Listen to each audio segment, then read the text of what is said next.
新闻报道说，中国大陆呢呼吸道病例大量激增啊，这个医院急诊室啊人满为患啊，很多小朋友甚至一边打点滴一边在急诊室写作业哈，看起来让人家很心疼哈。最近这个美国的参议院议员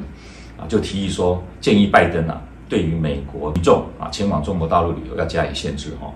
台湾最近也因为这个消息呢风声鹤唳哈，制造口罩跟防疫用品的股票呢连续1周天天涨停板，你想买都买不到。11月底甚至在社群媒体当中呢有谣传说，从这个12月1号开始又要祭出口罩令了哈。后来呢相关单位否认说这是谣言哈。但是呢2天前呢有一个新闻说，义乌的当地政府呢建议民众呢囤粮10天哈，让人家吓了一跳，以为封控又要再起了哈。所以种种消息呢都让大家呢人心惶惶有点不安。